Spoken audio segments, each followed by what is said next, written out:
വെളുക്കാൻ തേച്ചത് പാണ്ടായി എന്ന് പറഞ്ഞ പോലെയായി. ഇതിപ്പോ കൊലപാതകത്തിന് സമാധാനം പറയേണ്ടി വരില്ലോ ഈശ്വര. ഒന്നും മിണ്ടാതിരിക്കണോ. പോലീസും നാട്ടുകാരും പറയുന്നത് സ്കൂട്ടർ ആക്സിഡന്റ്. താൻ പറഞ്ഞത് കൊലപാതകമാക്കുകയും ചെയ്യും, കൊലക്കയറ് വാങ്ങുകയും ചെയ്യും. ഇങ്ങോട്ട് വാടാ. എന്തിനാ ഇങ്ങോട്ട് വരുന്നത്? എനിക്ക് അവനെ കാണണ്ട. അതുകൊള്ളാം, ഇത്രയും സ്മൂത്തായിട്ട് കാര്യങ്ങൾ ചെയ്തിട്ട് കാണണ്ടെന്നു. ഇരിക്കണത്തെ ഞാനിവിടെ അച്ഛാ, ഇനി നിനക്ക് എന്റെ മുമ്പിലിരിക്കാം. സമ്മതിച്ചിരിക്കുന്നു.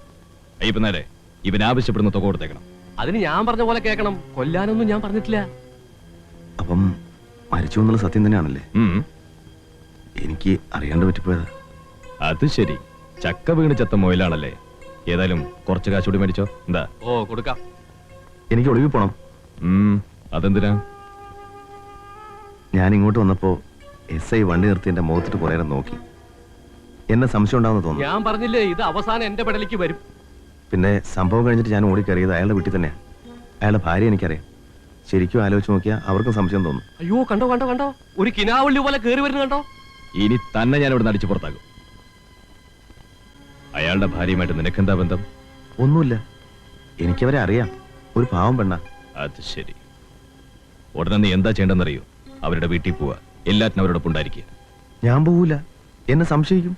സ്കൂട്ടർ ആക്സിഡന്റ് ഉണ്ടായതിന് നിന്നെ സംശയിക്കുന്നതിനാ?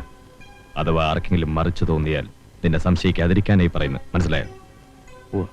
പിന്നെ നിന്റെ വായിൽ നിന്നെങ്ങാനിത് പുറത്തുപോയാൽ അന്ന് നിന്റെ അവസാനമായിരിക്കും. അതും മനസ്സിലായിക്കോ.